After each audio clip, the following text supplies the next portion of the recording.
This is not great. There's something deeply unsettling about seeing a smiling mascot turn violent. These characters are meant to entertain us, to sell happiness and safety. But in mascot horror, they break those rules. Didn't make it. The genre first took off in 2014 with this game, Five Nights at Freddy's, a video game in which players fight off murderous animatronic mascots in a corporate pizza chain. Since then, mascot horror has exploded in popularity. It went from indie video games to a larger subgenre that takes comforting, cheerful symbols of childhood, like cartoon characters, stuffed animals, or theme park mascots, and twists them into something terrifying. A common hallmark of mascot horror is the presence of an evil corporation lurking in the background, an entity that must be defeated. But in an unexpected twist, the mascot horror subgenre itself has crafted multiple IPs that became multi-million-dollar corporate entities, spawning video games, merchandising, and franchising deals. It went from an independent passion project to a financial juggernaut. Has mascot horror become the very corporate monster that it satirized from the start? Mascot horror sort of traces back to a failure. Before game designer Scott Cawthon created Five Nights at Freddy's, he released the kid-friendly game Chipper & Sons Lumber Company, a seemingly lighthearted, cheerful game where players control a young beaver named Tyke. Critics had mostly negative reviews, with many pointing out how robotic and unintentionally creepy the characters looked. For his next game, Cawthon took that creepy note, doubled down, and Five Nights at Freddy's was born. The game takes place in Freddy Fazbear's Pizzeria. You play in first person as a character trying to survive the night, stalked by goofy-looking, haunted, angry, but familiar animatronics. The game mechanics are simple, so it helped bring in a lot of new gamers. And it's the strange animatronic characters that shaped a new genre. Freddy Fazbear, Bonnie the Bunny, Chica the Chicken, and Foxy the Pirate are all modeled after mascots designed to appeal to kids. Friendly, colorful, goofy. But in Five Nights, they are disturbingly creepy. Freddy's mascots' oversized eyes never blink, their grins stretch past sincerity, their bodies move in stiff, jerky motions, when you actually see them move at least, forever frozen in a creepy state. The game had some early modest success, but then came the video game streamers. How scary can this game really be? Live reaction videos of gameplay posted to YouTube turned the numerous and intense jump scares of the game into viral comedy and alleviated tension for viewers watching the playthrough. Playing Five Nights at Freddy's by yourself with the lights off can be a nightmarish experience. But watching popular online gamers react to jump scares? That's entertainment. A new community was born. A simple indie game exploded into a massive fandom. Five Nights at Freddy's tapped into something unique and wildly popular. The term mascot horror caught fire. Cawthon followed up with 10 main sequels and several other official spin-offs. But that's just the tip of the iceberg. GameJolt, a social hub for gamers and fan creators, lists over 10,000 fan-made inspired games. Five Nights inspired more mascot horror video games. Poppy Playtime takes place in a once successful toy factory called Playtime Company, but the warehouse is left abandoned, much to the dissatisfaction of the toys left inside. Byproducts of some pretty horrible corporate greed and human experimentation, which ultimately turned them evil. Another popular mascot horror title, Bendy and the Ink Machine, takes place in an animation studio. Fun, right? But the familiar-looking cartoons come to life, and seemingly friendly faces try to kill you.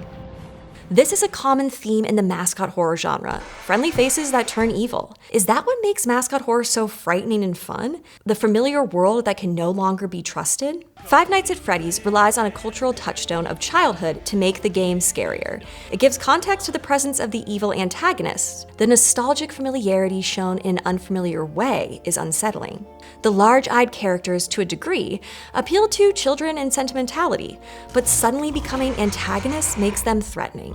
It's nostalgia gone wrong, tainted by time, corporate greed, and sometimes the occult. Mascot horror isn't the only realm for distorted childhood nostalgia. Killer clowns and haunted dolls became a familiar 80s trope. Mascot horror works because it takes innocuous bright colors, silly songs, smiling faces, and corrupts them. Places constructed for joy and celebration are twisted into nightmares. Something that should be safe acts in ways it never should. But mascot horror isn't just about the monsters. There's nearly always an evil corporation lurking behind them. In Five Nights at Freddy's, Freddy Fazbear's Pizzeria is a direct fictional mashup of real family pizza and play franchises like Chuck E. Cheese and Showbiz Pizza Place. Chuck E. Cheese's were more of a destination than a restaurant. It combined an arcade with amusement park-like attractions, kid-friendly food, a bit of vaudeville, and the ability for parents to buy beer. Chuck E. Cheese and his friends would perform stand-up comedy to the adults while they waited for the pizza and supervised their kids at the arcade machines. But over time, the show grew into a singing, family-friendly spectacle. Another similar restaurant chain, Showbiz Pizza Place, had its own set of terrifying animatronic performing mascots. I don't know about you, but Billy Bob Broccoli truly disturbs me. I vividly remember these animatronics from my childhood, and I hated them. They were creepy in a way I couldn't quite put my finger on. I refused to eat in the room or watch their weird little concert. Hard nope for me. But that didn't keep me away from the game tokens and tickets, not to mention that greasy pizza, and prizes that beckoned me. This family-friendly business model was a goldmine for the restaurant chains. Five Nights at Freddy's took this backdrop and twisted it into a story of an evil corporation. That trademark pops up in mascot horror over and over, a corporation that has to be stopped. It's the unseen hand that's behind making the cheery characters turn into monsters, and the corporation's attempts to cover up their existence. But while the fictional corporations of mascot horror are exposed and defeated, real corporations are cashing in. Five Nights at Freddy's grew into a multi-million-dollar multimedia franchise seemingly overnight. A good amount of the merchandise stemming from objectively horrific games is aimed at children and young teens. And with such popular fandoms comes fan art, fan-created lore, and complementary fan-created games. A lot of this fan-inspired work ends up influencing future games. This can seem exploitative even as fans willingly and enthusiastically contribute. But regardless, fan-produced content grows the popularity, lore, and value of anything they are fans of. The mascot horror genre grew from video games and into books, comic books, tabletop RPGs, and movies. Sinister mascots haven't only gone rogue, they've gone mainstream. Maybe that's the real joke of mascot horror. We are entertained by defeating the fictional evil corporations, while real-life corporations then sell it right back to us in popular media and merchandise. There's even a Five Nights at Freddy's film adaptation released in 2023 that mashes plots together and gives sympathy to the animatronics, who turn out to be possessed by the souls of kidnapped children. And the upcoming sequel promises to expand that lore. It seems that as soon as the copyright lapses on a beloved childhood figure, they're starring in a horror movie. I'm serious. No IP is safe. When the copyright for the 1928 Steamboat Willie version of Mickey Mouse expired in 2024, a wave of horror reinterpretations emerged, like movies such as Screamboat and The Mousetrap, and horror video games like Infestation Origins. And poor Winnie. Winnie the Pooh Blood and Honey, a 2023 slasher, takes the friendly, lovable characters and anthropomorphizes them in terrifying fashion.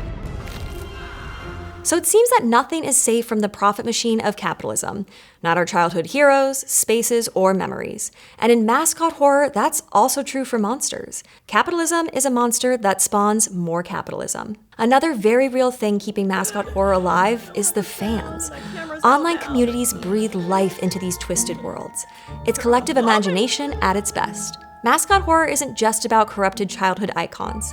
It's about who gets to control the story behind the scare. Before game designer Scott Cawthon, it's like coffin. The game takes place in Freddy Fazbear's Pizzeria.